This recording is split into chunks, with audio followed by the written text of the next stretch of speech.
This is my pet fiddler crab, Jerry. But Jerry was actually supposed to be fishing bait. That is because I bought them at my local fishing store. But when I walked in, I wasn't planning on buying them as bait. I was planning on raising these fiddler crabs as my pet. But online, nobody really seemed to keep these crabs as pets. This made me think there was no way I could keep them alive. But to test that, I built them a perfect little home with everything they need. So to start this journey, I went to my local fishing store and looked for live bait. Sometimes they have other types of bait, but these crabs are going to be the lucky batch. After I drove them home, I put them inside of this box, but let's see what we got. Yo. Oh my god, that one's huge. Oh no. Is this one alive? I think some died. Alright, I'm gonna empty them out and count how many there are. In total, I counted 10 fiddler crabs, but the sad part is 4 of them were dead. What made me think that these guys died was the process of actually catching them. When you catch them, a technique people use is sticking a stick inside of their hole. This traps them so they can't go back in the hole, but with our fellow crabs, I assume that these guys probably got stabbed by the stick. These guys are not going to go to waste because they're going to be food for my pet fish.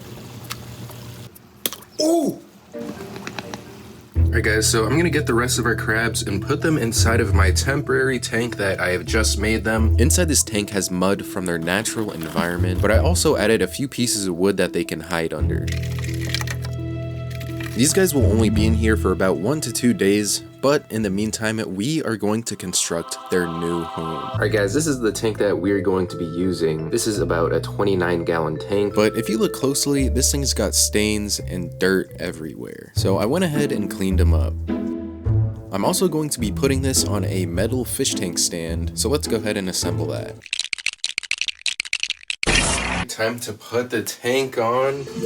Alright guys, so we just finished up our little base, but the next step that we have to do is very important. The first step is adding our substrate. Basically, the substrate is the bottom layer of the tank. First, our gravel will go on the bottom layer. This is also where the water is going to be, so this will act as a good little barrier for the mud.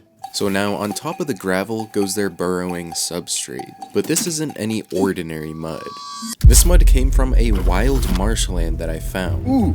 Over here, wild fiddler crabs roam around in this habitat. You can see that this one's a pretty big one right here. Ow! The little guy just got my finger. My finger is literally bleeding. You know what? This is exactly why having the right people on your side matters. Because if you ever do get injured, knowing who to call could make all the difference. There's a reason why you keep a first aid kit nearby when things can go wrong fast. Just like there's a reason why Morgan & Morgan is America's largest injury law firm. They've won over $30 billion worth of claims. So they know a thing or two about fighting to get you the compensation you deserve. Yeah, but I already have someone helping me. Be careful who you choose because you may be beat before you even start. Yeah, but how much do I gotta pay for that? Well, luckily for you, it's free unless you win. Handling all that paperwork, back and forth calls, and unfair offers after an injury could be a huge headache. So that's where Morgan & Morgan comes in handy. Starting a claim is easy. You can just click the link in the description below to see if you have a claim. If you are ever injured, you can check out Morgan & Morgan. For more information, you can go to forthepeople.com/fishtail. So back to the video, I collected about a bucket of this mud. But the special thing about this substrate is the resources it carries. Lingering inside is detritus. This is basically microalgae and beneficial bacteria. The good thing about going down this route is the fact that I don't have to cycle the tank. Alright guys, so I got all the dirt in, and now this is where the fun part is. We're going to be hand shaping our mud to make it look exactly how it looks like in the wild. I also made sure there's enough mud for them to burrow. About 6 or 7 inches of mud is perfect. Alright guys, so this is what we have as of now, and I'm going to clean off these scuff marks on the glass so it looks a little bit better. And as you can see, it's all cleaned up now, but the next step is to add our filtration. And since we don't have that much water to filter, I just got this small internal filter. This filter is rated for 2.5 to 5 gallons of water, so this will be perfect. As you can see, I made a small little section for the filter to go in, just because there's gonna be a low amount of water. These fiddler crabs love warm weather, so we're gonna make the water about 78 degrees. So I installed the heater and then covered it with some rocks to hide it. So our next step to completing the tank is adding a light. Here I'm installing an LED light that I bought from Amazon. This light is in charge of the land area. Alright, nice. So we just finished the light. Now the last step that we need to do is add the water. To make sure I got everything from the same environment, I went to the local canal and picked up some water. The water over here is kind of brackish, so I'm sure they'll love this water. So here I'm putting the water in, but only to a certain level. These crabs spend only about 20% of their life in the water, so I'm only filling it up to this line. So to start filtering the water, I turned on the water filter. So this tank has only been running for about 2 days now, but in that time zone, something actually happened inside of our temporary enclosure. Wow, take a look. As you can see, they've already made their own burrow. That is really interesting because that tells me that they can burrow really fast. And just like what they do in the wild, they dig to the water level because that's what keeps them all moist. So back to the tank, it's almost done, but there's actually one more thing that we have to add. Hiding structure. What is this? I scavenged the shoreline to find pieces of structure that the crabs can hide in. Most of the items I collected just consisted of stuff that fell from trees. Then I added all of these items into our ecosystem. Alright guys, this is a decent amount of structure, but most of the time they're going to be using their burrow as their main tunnel. So now our tank is finally complete, but the next step left me kind of worried. Alright guys, I'm kind of nervous because I have no clue how I'm going to get them out of the hole. Luckily, there's a method out here that'll help me catch these crabs. Alright guys, so I got a little tool here. This is just a stick. As you can see right in the corner, there's a crab. So I'm gonna try to catch him. Oh shoot, no, he's going inside. Oh my god, he's huge. Oh my god. Alright, I'm gonna have to go in and grab him. Oh! Okay guys, I brought a little bucket. I'm gonna put him in here while we catch the other ones. Oh! There's a crab right there. We have to catch him. Got him.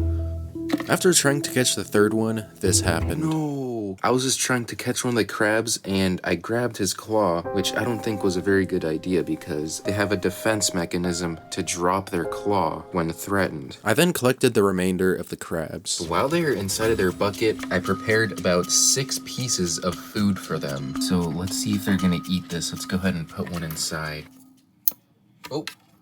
And of course, it didn't seem like they were interested in eating at all. Although I did leave it in here for about 10 minutes to see if they would eat it, but nothing. So I'm deciding I'm just gonna put them inside of their main tank. I assume the reason why they're not eating is probably because they're very stressed out.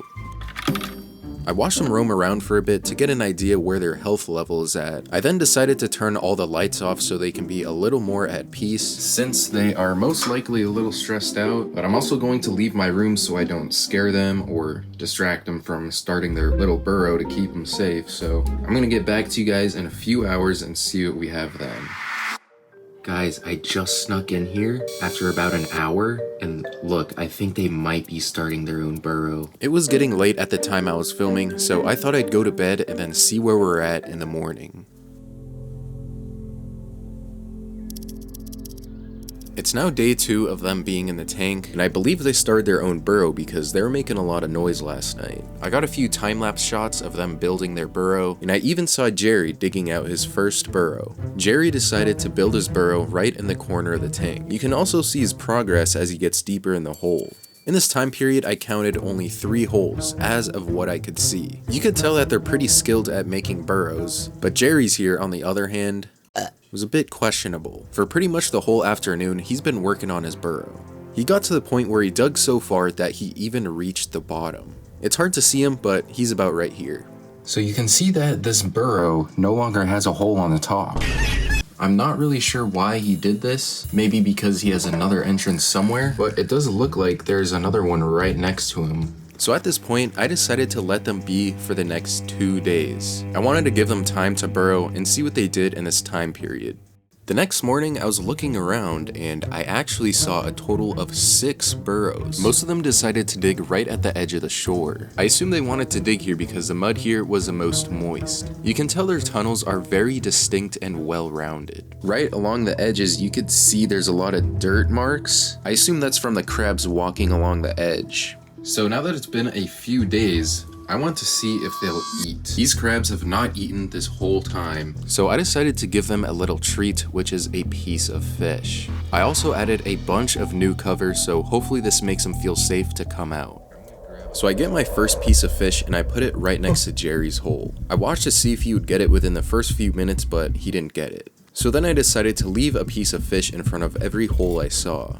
So now we gotta wait to see if they'll eat their food. But about 5 minutes later, we did put a fish in here, but it's now gone. Hopefully Jerry did eat that one, but we're gonna wait for the next day to see if they'll eat the other pieces I gave them. Alright guys, it's the next day. Let's see if they've eaten anything. So it actually looks like some pieces got eaten, but this one hasn't gotten eaten yet. But the thing is, I'm not entirely worried because inside of the substrate, there's lots of decaying eelgrass, seaweed. They love to eat that stuff. So they've probably been gorging themselves on that. What these crabs have made is pretty impressive. They were supposed to be fishing bait, but a few days later, they've made a whole mini marshland in my room. Although they've made all this progress, this is not actually going to be their main home. That is because in my next video, I am going to be redoing my outdoor pond, and I am going to reserve a designated burrowing area for our fiddler crabs. So if you'd like to see that, make sure you subscribe so you can get all the updates, and I'll see you guys in the next video.